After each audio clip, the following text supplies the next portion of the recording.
ഭാവഗുണ്ഠനവതീം തേജോമയീം നൈഷ്ഠികീം സ്നിഗ്ധാപാംഗവിലോകിനീം ഭഗവതീം മന്ദസ്മിതശ്രീമുഖീം വാത്സല്യാമൃതവർഷിണീം സുമധുരം സംകീർത്തനാലാപിനീം ശ്യാമാംഗീം മധുസിക്തസൂക്തിം അമൃതാനന്ദാത്മികാം ഈശ്വരീം. ഓം അമൃതേശ്വര്യൈ നമഃ. ധന്യാത്മാക്കളെ, ഇന്നത്തെ ദിവസത്തിന്റെ പ്രത്യേകത, സവിശേഷത, പ്രസക്തി നമുക്കെല്ലാവർക്കും അറിയാം. ഇന്ന് ഗുരുപൂർണിമയാണ്. ഭാരതീയ തത്വശാസ്ത്രം അനുസരിച്ച് ഗുരുവാണല്ല. ഭാരതീയ സങ്കല്പങ്ങൾ അനുസരിച്ച് ഈശ്വരന് മേലെയാണ് ഗുരു. വളരെ പ്രസിദ്ധമായിട്ടുള്ള ഒരു ശ്ലോകമുണ്ട്. ശിവേരുഷ്ടേ ഗുരുസ്ത്രാത. ഒരുപക്ഷെ കേട്ടിട്ടുണ്ടായിരിക്കാം. ശിവേരുഷ്ടേ ഗുരുസ്ത്രാത കേട്ടിട്ടുണ്ടല്ലോ അല്ലേ? ഗുരൗരുഷ്ടേ എന്ന കശ്ചന. സാക്ഷാൽ പരമശിവൻ കോപിച്ചാൽ, ഏത് ദേവത കോപിച്ചാലും ഗുരു രക്ഷിക്കും.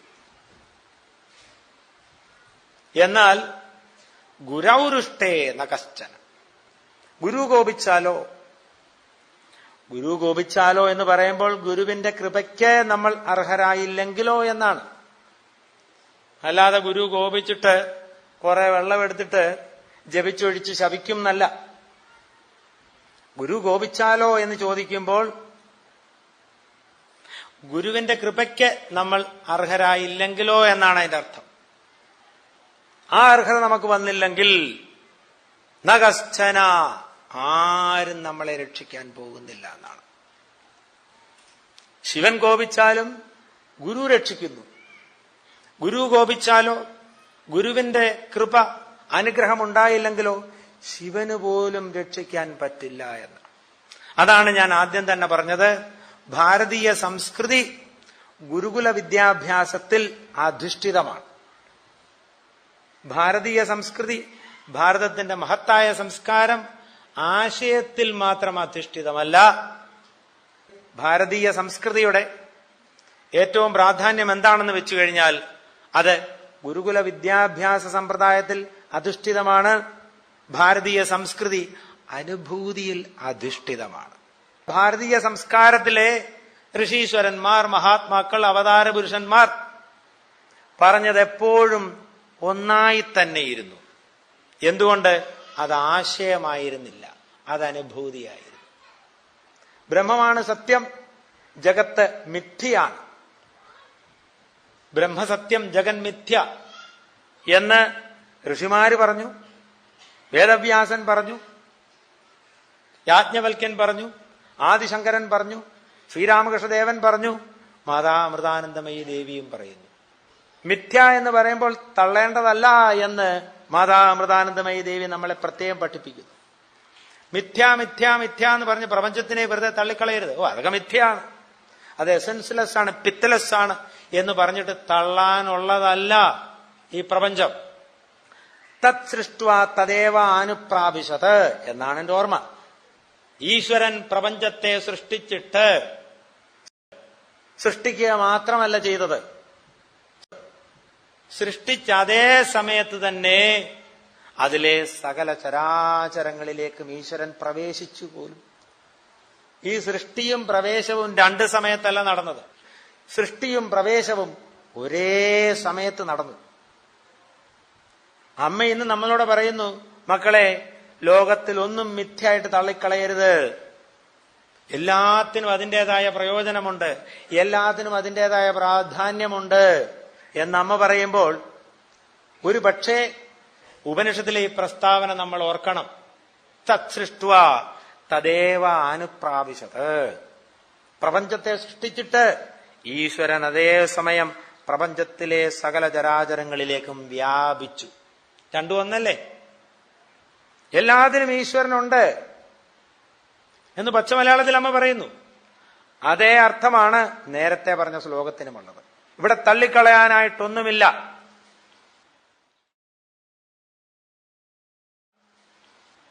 ഇവിടെ തള്ളിക്കളയാനായിട്ട് എന്തെങ്കിലും ഉണ്ട് എങ്കിൽ അത് നമ്മളുടെ ദുഷിച്ച സംസ്കാരങ്ങൾ മാത്രമാണ്.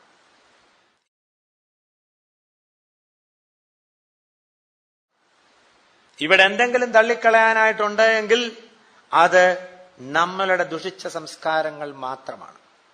അമ്മയെ പോലുള്ള മഹാഗുരുക്കന്മാർ, അവതാര മൂർത്തികൾ യുഗത്തിൽ ചിലപ്പോൾ ഒന്ന് മാത്രമേ വരുത്തൂ. അവർ ജീവിച്ചിരിക്കുമ്പോൾ, ഒരുപക്ഷെ കൃഷ്ണൻ ജീവിച്ചിരുന്നപ്പോൾ, രാമൻ ജീവിച്ചിരുന്നപ്പോൾ അവരുടെ മഹത്വം എത്രമാത്രം അറിഞ്ഞു പറയാൻ പറ്റത്തില്ല. ഒരു ഹനുമാനോ ഒരു ഭീഷ്മരോ ആരെങ്കിലുമൊക്കെ അറിഞ്ഞിട്ടുണ്ടായിരിക്കും. അവർ ജീവിച്ചിരിക്കുമ്പോൾ അവരുടെ മഹത്വം നമ്മൾ അറിയുന്നില്ല.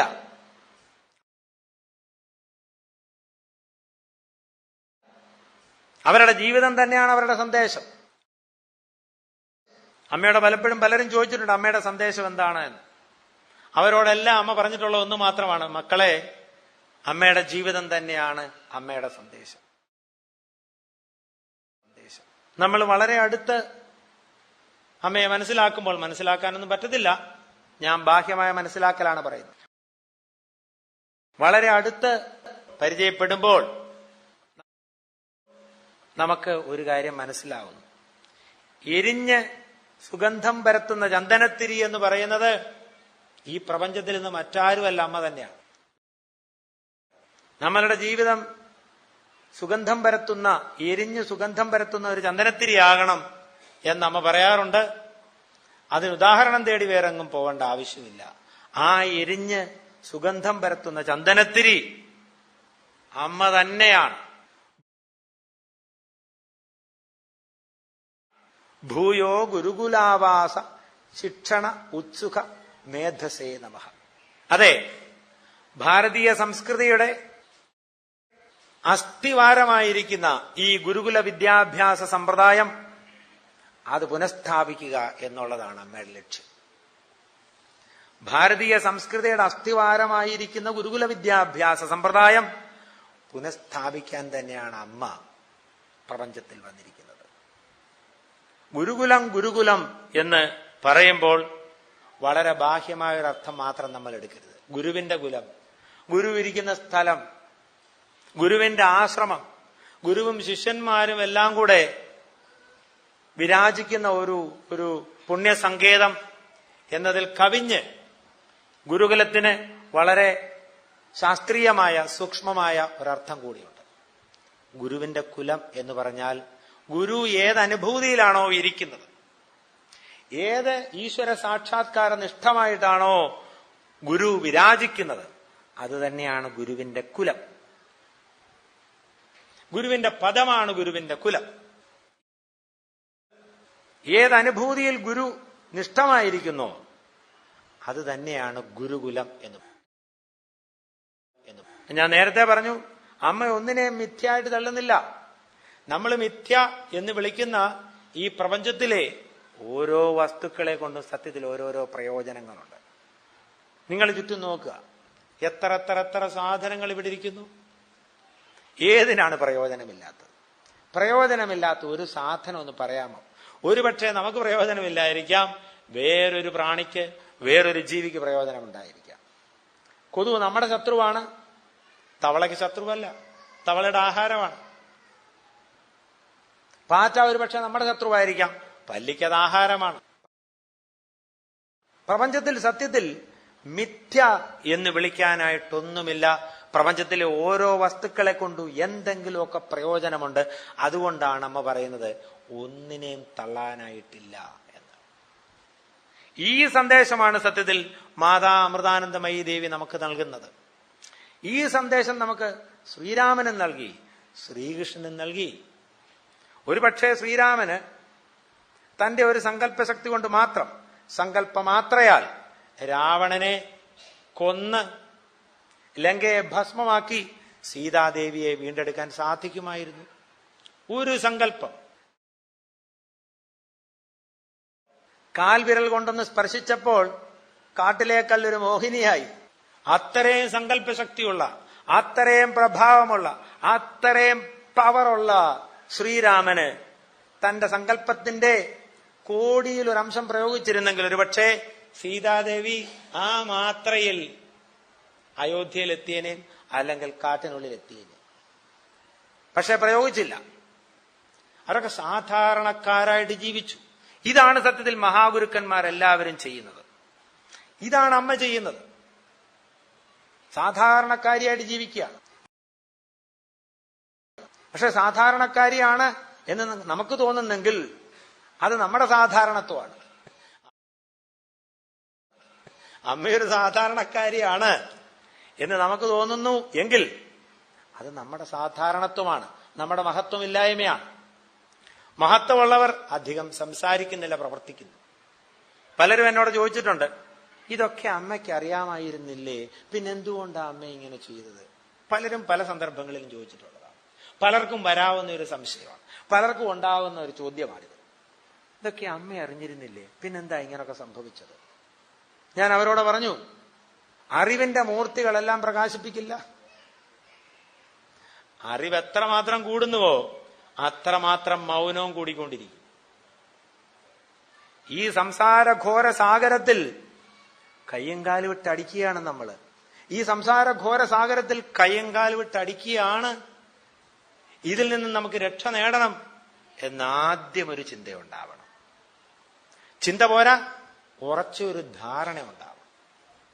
സംസാരസാഗരം മതി, ഇതിൽ രക്ഷയില്ല. ഭോഗങ്ങൾ അനുഭവിച്ച് മാത്രം തീർക്കാനുള്ളതല്ല ജന്മം. അറിയേണ്ടതിനെ അറിയണം എന്ന് ആത്മാർത്ഥമായിട്ട് നമുക്ക് എവിടെങ്കിലും ഒരു ചിന്ത വന്നാൽ, ആ ചിന്ത ഉറച്ചാൽ ഗുരു നമ്മളുടെ ജീവിതത്തിലേക്ക് വരും. നമ്മുടെ ഹൃദയം ഗുരുകുലമാകും. സത്യത്തിൽ ഈ ഉപനിഷത്തിലെ സംവാദങ്ങളൊക്കെ നടക്കുന്ന ഹൃദയത്തിൽ തന്നെയാണ്, വെളിയിലല്ല. അതൊരു വ്യാഖ്യാനമാണ്. ഉപനിഷത് എന്നാണല്ലോ പറയുന്നേ.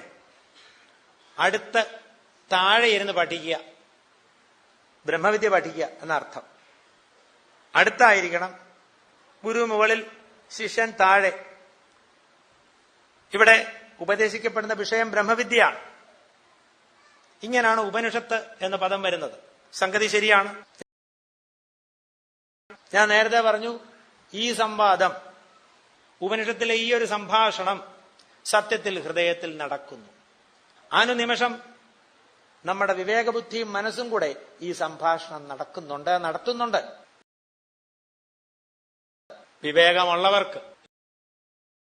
വിവേകമുള്ളവർക്ക് മാത്രം.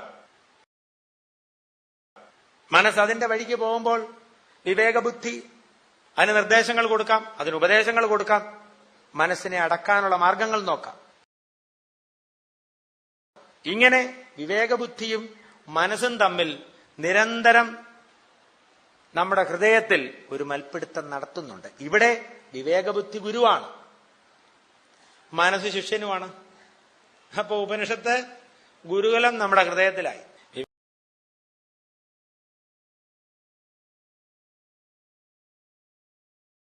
വിവേകബുദ്ധിയാണ് ഗുരു, മനസ്സാണ് ശിഷ്യൻ.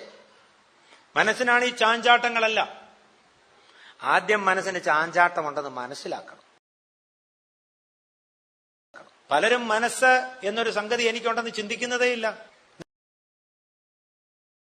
ഇന്നത്തെ ഏറ്റവും വലിയൊരു കഷ്ടത അതാണ്.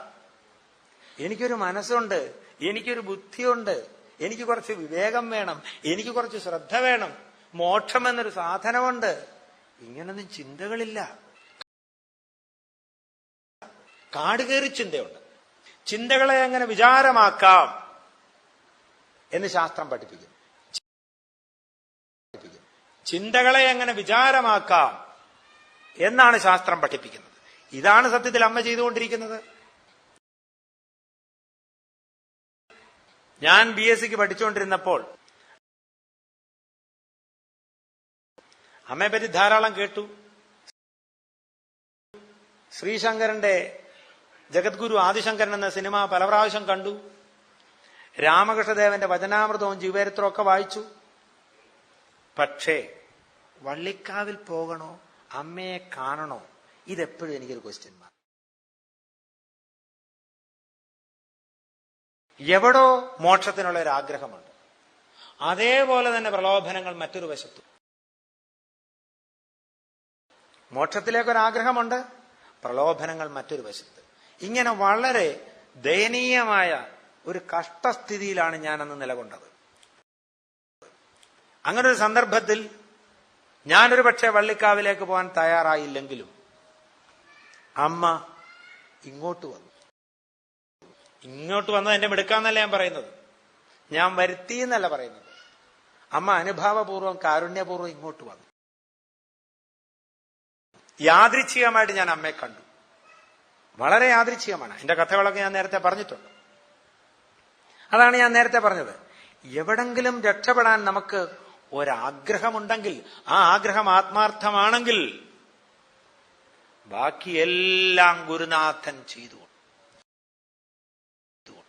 അമ്മ എപ്പോഴും പറയാറുണ്ട്, ഞാനും ഈശ്വരനും ഒന്നാണെന്ന് പറയാം, പക്ഷെ ഞാനും ഗുരുവും ഒന്നാണെന്ന് പറയാൻ പാടില്ല. ആരും പറയത്തില്ല. അറിഞ്ഞവരും പറഞ്ഞിട്ടില്ല, അറിയാത്തവർ പറയാൻ പാടില്ല. ശ്രീശങ്കരനോട് ചോദിച്ചു, കസ്ത്വം.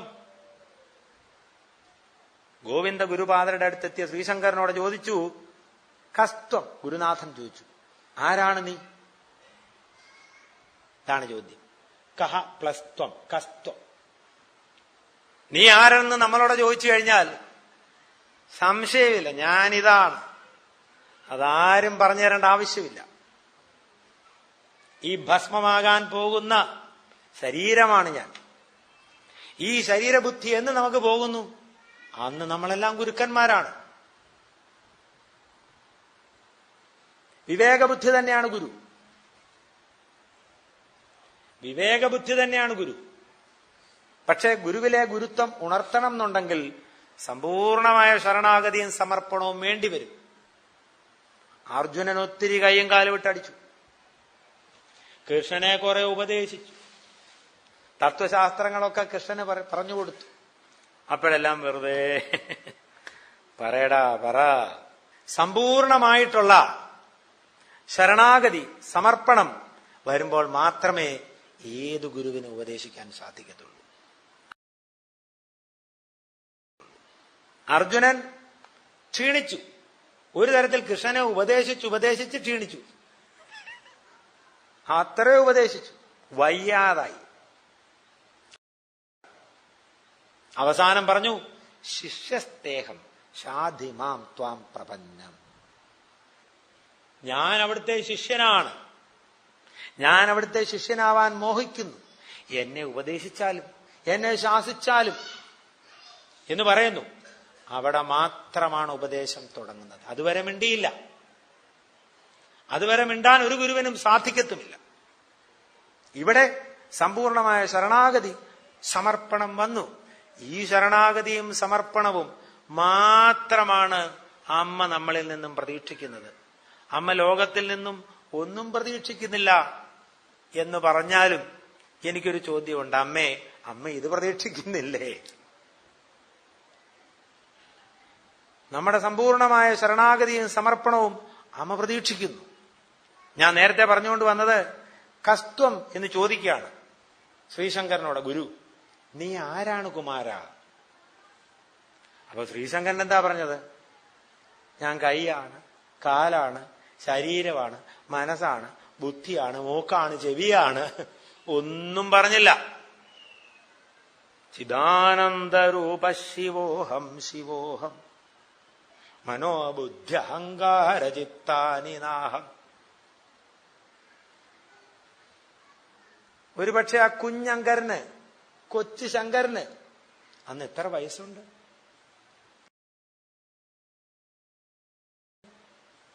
ആ കൊച്ചു ശങ്കരന് എത്ര വയസ്സുണ്ട്? പക്ഷേ ജ്ഞാനത്തിൽ അദ്ദേഹം വൃദ്ധനായിരുന്നു. ഗുരു ചോദിച്ചു, നീ ആര്? എല്ലാം നിഷേധിച്ചു. ഞാൻ ശരീരമല്ല, മനസ്സല്ല, ബുദ്ധിയല്ല, ഇന്ദ്രിയങ്ങളല്ല, പ്രാണനല്ല, ഞാൻ ശിഷ്യനുമല്ല, ഗുരുവല്ല. പിന്നെ ഞാൻ ആരാണ്? ചിദാനന്ദരൂപ ശിവോഹം ശിവോഹം. ചിദാനന്ദ സ്വരൂപമായിരിക്കുന്ന ശിവനാണ് ഞാൻ. ഞാൻ മംഗളമാണ്, ഞാൻ ബ്രഹ്മമാണ്, ഞാൻ ഈശ്വരനാണ് എന്ന് പറഞ്ഞ് എന്ന് പാടി ആ സാക്ഷാൽ ശ്രീശങ്കരൻ കണ്ണുനീരൊഴുക്കാണ്. ആനന്ദത്തിന്റെ കണ്ണുനീര്. ഇതാണ് ശരിക്കും ആനന്ദാശ്രു എന്ന് പറയുന്നത്. സുഖമല്ല, ദുഃഖമല്ല ആനന്ദം. നമുക്കെല്ലാം ഉള്ളത് സുഖവും ദുഃഖവുമാണ്. സുഖത്തെയും ദുഃഖത്തെയും അതിജീവിക്കണം എന്ന് അമ്മ നമ്മളോട് പറയുന്നു. വേദവ്യാസനും പറഞ്ഞു. എന്ത്? ഞാൻ രണ്ടു കൈയും പൊക്കി നിങ്ങളോട് പറയുന്നു, ഇതാണ് ധർമ്മം, ഇതാണ് സത്യം, ഇത് നിങ്ങൾ ആചരിക്കൂ, ഇത് നിങ്ങൾ അനുഷ്ഠിക്കൂ. ഞാൻ രണ്ടു കൈയും പൊക്കി പറയുകയാണ്, നിങ്ങൾ കേൾക്കുന്നില്ലേ എന്ന് വേദവ്യാസനും വിലപിച്ചു, കൃഷ്ണനും വിലപിച്ചു, രാമനും വിലപിച്ചു, അമ്മയും ഇതാ വിലപിക്കുന്നു. നമുക്ക് ചെവിയുണ്ട്, പക്ഷെ നമ്മൾ കേൾക്കുന്നില്ല. നമ്മൾ കാണേണ്ടതിനെ കാണുന്നില്ല. വാസ്തവത്തിൽ ഗുരുത്വം നമ്മളുടെ എല്ലാവരുടെയും ഉള്ളിലുണ്ട്. ഞാൻ നേരത്തെ പറഞ്ഞതുപോലെ വിവേകബുദ്ധിയാണ് ഗുരുത്വം, വിശുദ്ധിയാണ് ശാസ്ത്രം. പക്ഷെ അത് നേടാനായിട്ടുള്ള ശ്രമം നമ്മൾ എത്രമാത്രം ചെയ്യുന്നു എന്ന് നമ്മൾ മാറ്റിവെച്ച് നോക്കണം. എല്ലാ ദിവസവും എത്ര സമയം നമ്മൾ നമ്മുടെ മനോവികാസത്തിന് വേണ്ടി പ്രവർത്തിക്കുന്നു, ഇന്ന് മുതൽ നോക്കുക, ഈ നിമിഷം മുതൽ നോക്കുക. ഭോഗങ്ങൾ അനുഭവിക്കാൻ മാത്രമല്ലാതെ മനസ്സിന്റെ വികാസത്തിന് വേണ്ടി നമ്മൾ എല്ലാ ദിവസവും എത്ര സമയം ചെലവഴിക്കുന്നുണ്ട്? ഗുരു പൂർണ്ണതയാണ്, ഗുരു ഫുൾനെസ് ആണ്, ഗുരു കംപ്ലീറ്റ്നെസ് ആണ്. ഗുരു എങ്ങനെ പൂർണ്ണനാവുന്നു? കർമ്മങ്ങൾ കൊണ്ടാണോ? കർമ്മങ്ങളുടെ കാര്യത്തിലാണെങ്കിൽ ശ്രീരാമനെയും വിമർശിച്ചിട്ടുണ്ട്, ശ്രീകൃഷ്ണനെയും വിമർശിച്ചിട്ടുണ്ട്, അമ്മയെയും വിമർശിക്കുന്ന ആൾക്കാരുണ്ട്. പൂർണ്ണത കർമ്മങ്ങൾ കൊണ്ടാണോ? അവരുടെ എല്ലാ കർമ്മങ്ങളും പെർഫെക്റ്റ് ആണെന്നാണ് പറയുന്നത്. നമുക്ക് മനസ്സിലാക്കാൻ പറ്റുന്നില്ലെങ്കിൽ പോലും ജീവൻ മുക്തന്മാരുടെ, അവതാര പുരുഷന്മാരുടെ എല്ലാ കർമ്മങ്ങളും പൂർണ്ണമാണ്, പെർഫെക്റ്റ് ആണ്. ഒരുപക്ഷെ നമ്മൾ മനസ്സിലാക്കുന്നില്ലെങ്കിൽ പോലും അവരുടെ കർമ്മങ്ങളൊക്കെ സിദ്ധിയാണ്.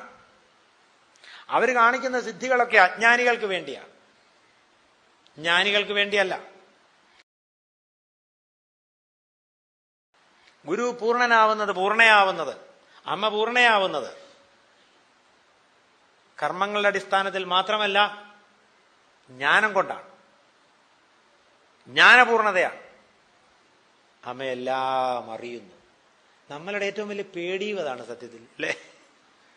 അജ്ഞാനികൾക്ക് ഈ അറിവൊരു പേടിയാണ്. അമ്മയുടെ അടുത്ത് ചെല്ലുമ്പോൾ ഇന്നും എനിക്ക് പലപ്പോഴും ഇങ്ങനെ പൈലോ എന്ന് ഇടിക്കാറുണ്ട്.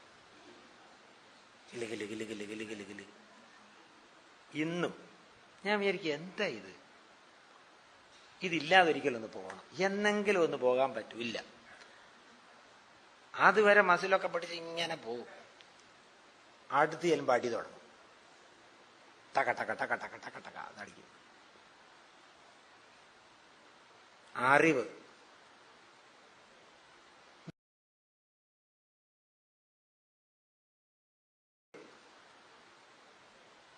ദുര്യോധനന്റെ അസംബ്ലിയിലേക്ക് കൃഷ്ണൻ വരികയായിരുന്നു. കൃഷ്ണൻ വരുന്നു, ദൂതന് വരുന്നു എന്നൊക്കെ നേരത്തെ ദുര്യോധനാദികളൊക്കെ അറിഞ്ഞു. പുള്ളി സിംഹാസനത്തിൽ ഇരുന്നിട്ട് നിർദ്ദേശങ്ങളും ഉപദേശങ്ങളും കൊടുക്കുകയാണ്. എല്ലാവരോടും പറയാണ്, ആരെങ്കിലും എഴുന്നേറ്റ് പോയാൽ ആ കൃഷ്ണൻ വരുന്നുണ്ട്, ആ ഗോപാലനെ, നമ്മൾ ഗോപാല ഗോപാല വിളിക്കുന്ന നേര് വരുന്നുണ്ട്, ദൂതനാ വരുന്നത്, പാണ്ഡവപക്ഷക്കാരനാണ്, നിങ്ങളൊന്നും വിഷമിക്കേണ്ട, ഞാനിവിടെ ഉണ്ടല്ലോ. പിന്നെ ആരെങ്കിലും അങ്ങേര് വരുമ്പോ എഴുന്നേറ്റാൽ ഏതു തരത്തിലുള്ള ശിക്ഷ വേണേലും ഞാൻ തരും. കർണനോട് ഞാൻ പറയുകയാണ്, കർണനോട് ഒരു പ്രത്യേക പാർഷ്യാലിറ്റി ഉണ്ട്. കർണനാണെന്നൊന്നും ഞാൻ വിചാരിക്കത്തില്ല. ഒക്കെ നിർദ്ദേശങ്ങളെല്ലാം കൊടുത്തു. അങ്ങനെ ഇരിക്കുമ്പോൾ എല്ലാവരുടെയും ഹൃദയങ്ങളിൽ ഞാൻ നേരത്തെ പറഞ്ഞ പോലെ ഒരു പടപടപ്പുണ്ട്. കാരണം വരുന്നത് സാക്ഷാൽ പരമേശ്വരനാണ്. പിടയ്ക്കാൻ തുടങ്ങി. സമയം അടുക്കും തോറും പിടപ്പും തുടങ്ങി. അങ്ങനെ ഇരിക്കുമ്പോൾ പാഞ്ചജന്യത്തിന്റെ ശബ്ദം കേൾക്കുകയാണ്. പാഞ്ചജന്യനാദം. എല്ലാം കൂടെ തലയും കുത്തി താഴെ മറിഞ്ഞു വീണു എന്നാ പറയുന്നത്. കൃഷ്ണൻ വേദിയിലേക്ക് വന്നപ്പോൾ ആ മഹത്വത്തിന്റെ ജ്ഞാനത്തിന്റെ പ്രഭയിൽ കുറെ ആൾക്കാർ വീണു, കുറെ ആൾക്കാർ ചാടി എഴുന്നേറ്റു, കുറെ ആൾക്കാർ എന്താ ചെയ്യേണ്ടതെന്ന് അറിയാതെ ഇങ്ങനെ നിന്നു. എന്തായാലും എല്ലാവർക്കും എഴുന്നേൽക്കേണ്ടി വന്നു. ജ്ഞാനം. അജ്ഞാനികൾ ജ്ഞാനിയെ പേടിക്കുന്നു. പലപ്പോഴും നമ്മളുടെ വിഷയമായിട്ടുള്ളതാണ് അറിവ്. ഈ അറിവിന്റെ പൂർണ്ണതയാണ് ഗുരുവിന്റെ പൂർണ്ണത എന്ന് പറയുന്നത്. ഗുരുവിലെ ഗുരുത്വം, ഗുരുവിൽ ഗുരുത്വം ഉള്ളത് തന്നെയാണ്. അത് നമ്മൾ ഉണ്ടാക്കേണ്ട ആവശ്യമൊന്നുമില്ല. അമ്മയുടെ ഗുരുത്വം, അമ്മയുടെ മഹത്വം, അമ്മയുടെ പ്രഭാവം നമ്മൾ ഉണ്ടാക്കേണ്ട ആവശ്യം ഇല്ല. പക്ഷേ ഗുരുവിലെ ഗുരുത്വം ഉണർത്തണമെങ്കിൽ ശരിയായ ശിഷ്യൻ വേണം. പശുവിന് കറവയിൽ എന്ത് ചെയ്യണം അമ്മേ? അങ്ങനെയും ചോദിക്കാം. 2 പിള്ളേരുടെ കല്യാണം കഴിഞ്ഞില്ല അമ്മേ, എന്ത് ചെയ്യണം? അങ്ങനെയും ചോദിക്കാം. അതും ചോദിക്കാം. ഇതൊക്കെ ചോദിക്കാം. ഈശ്വരൻ, ഗുരു ഒരു തരത്തിൽ കൽപ്പവൃക്ഷമാണ്, അഭീഷ്ടവരദായിനിയാണ്. എന്തു ചോദിച്ചാലും കിട്ടും. ചോദിക്കുമ്പോ സൂക്ഷിക്കണം. എന്ത് ചോദിച്ചാലും തരും. ഈ ജന്മത്തിലല്ലേ അടുത്ത ജന്മത്തിൽ. അപ്പോഴത്തേക്കും നമ്മൾ ഓർക്കണമെന്നില്ല, അത്രയേ ഉള്ളൂ. അടുത്ത ജന്മത്തിലാ കിട്ടുന്നെങ്കിൽ ഇത് കഴിഞ്ഞ ജന്മത്തിലെ ചോദ്യമായിരുന്നു എന്ന് ഓർക്കണമെന്നില്ല. എന്നാലും കിട്ടിയിരിക്കും. ഈശ്വരൻ, ഗുരു, അമ്മ കൽപ്പവൃക്ഷമാണ്. എല്ലാം തരുന്ന ആളാണ്. പക്ഷേ നമ്മളുടെ ചോദ്യങ്ങൾ നമ്മൾ സൂക്ഷിച്ച് ചോദിക്കണം, വിവേകപൂർവം ചോദിക്കണം. മഹാരാജാവിന്റെ അടുത്ത് പോയിട്ട് ചേനയും കപ്പയും ചോദിക്കുന്ന പോലെ. ഇത് മഹാരാജ്ഞിയാണ്, പ്രേമ സാമ്രാജ്യ റാണിയാണ്. അവിടെ പോയിട്ട് പ്രേമം ചോദിക്കണം, മുക്തി ചോദിക്കണം, മുക്തി മോക്ഷം ചോദിക്കണം. പ്രേയസല്ല ചോദിക്കണ്ട, ശ്രേയസ് ചോദിക്കണം. അത് ചോദിച്ചാൽ അത് തരും. പക്ഷെ ചോദ്യം ആത്മാർത്ഥമായിരിക്കണം. അമ്മേ, ഇനിയൊരു ജന്മം വേണ്ടായേ, അയ്യയ്യോ മതിയായി, ദാമ്പത്യവും മതിയായി, പിള്ളാരെ കൊണ്ടും മതിയായി, പൂർത്തി മുട്ടിയേ, ഇനിയും ജന്മം വേണ്ട. ഓ സ്വാമിജി, ഇനിയും ജന്മമൊന്നും വേണ്ട, മതി. പല ആൾക്കാരും പറയും ജന്മം വേണ്ട. ഞാൻ അവരോടൊക്കെ ചോദിച്ചിട്ടുണ്ട്, ഇത് സത്യത്തിൽ നിങ്ങൾ ഉള്ളിന്റെ ഉള്ളിൽ തട്ടിയാണോ ഈ ചോദ്യം ചോദിക്കുന്നത്? കാരണം ഉള്ളിന്റെ ഉള്ളിൽ തട്ടി ജന്മം വേണ്ട എന്ന് തീരുമാനിച്ചാൽ പിന്നെ ജന്മം ഉണ്ടാവത്തില്ല. ഉള്ളിന്റെ ഉള്ളിൽ നിന്ന് ജന്മം വേണ്ട എന്നൊരാഗ്രഹം നമുക്കുണ്ടായാൽ പിന്നെ ജന്മം ഉണ്ടാവത്തില്ല. പക്ഷെ നമ്മുടെ ഈ മോക്ഷത്തിനുള്ള ആഗ്രഹം ഉള്ളിന്റെ ഉള്ളിൽ നിന്നല്ല പലപ്പോഴും വരുന്നത്, വെളിയുടെ വെളിയിൽ നിന്നാണ് വരുന്നത്. അവിടെ നിന്ന് വന്നിട്ട് കാര്യമില്ല. ചോദ്യത്തിൽ ആത്മാർത്ഥത വേണം, ചോദ്യത്തിൽ വിവേകം വേണം. ഞാൻ നേരത്തെ പറഞ്ഞു, ഈശ്വരൻ എന്തും തരാൻ പ്രാപ്തനാണ്. പക്ഷേ നമ്മുടെ ചോദ്യം ശ്രദ്ധാപൂർവം വേണം, വിവേകപൂർവം വേണം. ധ്രുവനോടും ചോദിച്ചെന്താ വേണ്ടത്? ധ്രുവനൊന്നും മിണ്ടാൻ പറ്റുന്നില്ല. എന്ത് മിണ്ടാനാ? എവിടുന്നാണോ ഈ വാക്കും മനസ്സും എല്ലാം ഉദ്ഭവിക്കുന്നത്? ആ സാക്ഷാൽ രൂപം തന്നെ മുന്നിൽ വന്ന് നിൽക്കാണ്. ഇവിടെ എന്ത് ചോദിക്കാനാ? വിതുമ്പാൻ തോന്നുന്നു, കരയാൻ തോന്നുന്നു, രോമാഞ്ചം ഉണ്ടാകുന്നു, ഗദ്ഗതമുണ്ടാകുന്നു. എന്നാൽ ഒന്നും ചോദിക്കാൻ പറ്റുന്നില്ല. ധ്രുവനും മോക്ഷം ചോദിച്ചില്ല എന്നാണ്. അങ്ങനല്ലേ? ധ്രുവപദം ചോദിച്ചു. നമുക്ക് നിരന്തരം മോക്ഷം മാത്രം ചോദിക്കാം. മോക്ഷം എന്ന് പറഞ്ഞാൽ നമ്മൾ വിചാരിക്കുന്നത് പോലെ ഉള്ള സംഗതികളൊന്നുമേ അല്ല. ഉടലോടെ സ്വർഗത്ത് പോവുക, അല്ലെ വലിയൊരു ആഘോഷമായിട്ട് മരിക്കുക, ഇതൊന്നുമല്ല മോക്ഷം. ആഗ്രഹങ്ങളിൽ നിന്നുള്ള മോചനം മാത്രമാണ് മോക്ഷം. എല്ലാ ആഗ്രഹങ്ങളിൽ നിന്നും മോചിക്കാനായിട്ട് ശ്രമിക്കുക. ഞാൻ പല പ്രാവശ്യം ഇതിവിടെ പറഞ്ഞിട്ടുണ്ട്. ആഗ്രഹങ്ങൾ കുറെയൊക്കെ നമ്മൾ സഫലീകരിക്കണം. പക്ഷെ അതിനൊരു പ്രായമൊക്കെ വെക്കുക. ഇത്രയൊക്കെ ഉള്ളൂ. കുറച്ചുകൂടെ ആരോഗ്യപരമായിട്ടൊക്കെ കാര്യങ്ങളെ നമ്മൾ കണ്ടാൽ മതി. ഭോഗങ്ങൾ അനുഭവിക്കാനും ആഗ്രഹങ്ങൾ നടത്താനും ഒക്കെ ഒരു പ്രായം വെക്കുക. ഇത്ര വയസ്സ് വരെ മതി, അങ്ങനെ തീരുമാനിക്കുക. അതിനുശേഷം മനസ്സിന്റെ വികാസത്തിന് വേണ്ടി നമ്മൾ എന്തെങ്കിലും ചെയ്തു തുടങ്ങുക. ഇന്ന് തുടങ്ങുക, ഇപ്പോൾ തുടങ്ങുക. നാളത്തേക്ക് മാറ്റിവെക്കുകയാണെങ്കിൽ അത് ചെയ്യാനുള്ള പദ്ധതിയല്ല. കാരണം നാളെ ജീവിക്കും എന്നുള്ള ഉറപ്പല്ലേ. എന്റെ ആയുസൊക്കെ എന്റെ കയ്യിലാ, പിന്നെന്തിനാ മോക്ഷം? അതിന് സമയമുണ്ട്. ഉടനെ ചെയ്യേണ്ട കാര്യങ്ങളൊക്കെ ഉടനെ ചെയ്യുക. കൊച്ചു കൊച്ചു കാര്യങ്ങൾ ചെയ്യുക, വലിയ വലിയ കാര്യങ്ങളൊന്നും ചെയ്യാതിരിക്കുക. ഒരു ജീവൻ അടിസ്ഥാനപരമായിട്ട് ബ്രഹ്മമാണ്, ആത്മാവാണ് എന്നാണ് നമ്മുടെ ശാസ്ത്രങ്ങളും ഗുരുക്കന്മാരും എല്ലാവരും പറയുന്നത്. അനന്തമായ ശക്തി നിന്നിലുണ്ട് എന്നമ്മ പറയുന്നു. അമ്മയെ കണ്ടതിന് ശേഷം അന്നത്തെ ആവേശത്തിൽ മുടിയെല്ലാം മൊട്ടയടിച്ച് ഒരു മൊട്ടയായിട്ട് വള്ളിക്കാവിൽ പോയിട്ട് അമ്മയുടെ പാദങ്ങളിൽ കെട്ടിപ്പിടിച്ച് 2 മണിക്കൂർ ഞാൻ കരഞ്ഞു. കരച്ചിൽ നിർത്താൻ ആരെ കൊണ്ട് സാധിക്കുന്നില്ല. അമ്മ തന്നെ നല്ലപോലെ ബുദ്ധിമുട്ടി. കരച്ചിൽ ഞാൻ നിർത്തുന്നതേ ഇല്ല.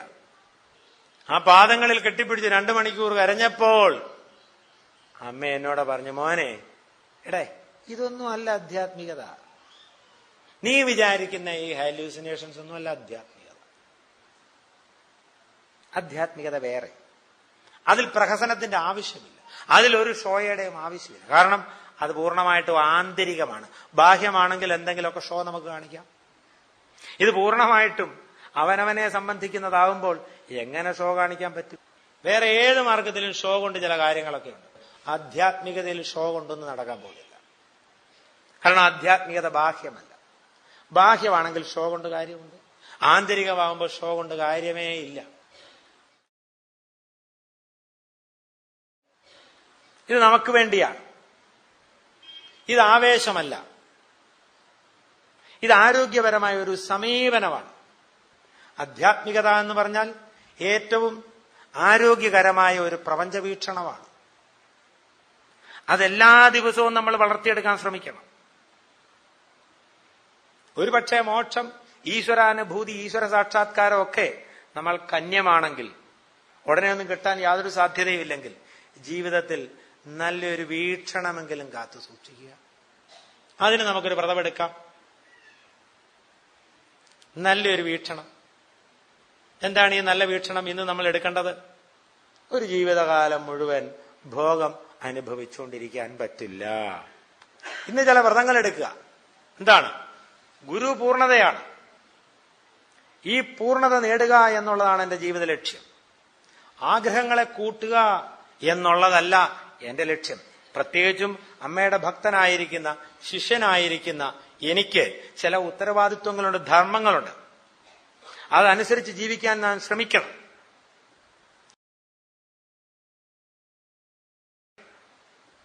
ഒരു ജീവിതകാലം മുഴുവൻ ഭോഗങ്ങൾ മാത്രം അനുഭവിച്ച് ജീവിക്കാൻ പറ്റില്ല. ജീവിതത്തിൽ നേടേണ്ടതായിട്ടുള്ള മഹത്തരങ്ങളായിട്ടുള്ള കാര്യങ്ങളുണ്ട്. അതിലേക്ക് ഞാൻ ശ്രമിക്കണം. ഗുരു പൂർണ്ണതയാണ്. ആ പൂർണ്ണത എനിക്ക് നേടണം. ഈശ്വര സാക്ഷാത്കാരം എന്ന് പറഞ്ഞാൽ ശാശ്വത ശാന്തിയാണ് നമ്മ പറയും. ഈശ്വര സാക്ഷാത്കാരം മറ്റൊന്നല്ല. ഈശ്വര സാക്ഷാത്കാരം ശാശ്വത ശാന്തിയാണ്. അത് നമുക്കുണ്ടോ? എല്ലാം നമുക്കുണ്ട്. ശാന്തിയുണ്ടോ? എല്ലാം ഉണ്ട്. ശാന്തിയുണ്ടോ? സമാധാനമുണ്ടോ? സൗഖ്യമുണ്ടോ? ഇല്ല.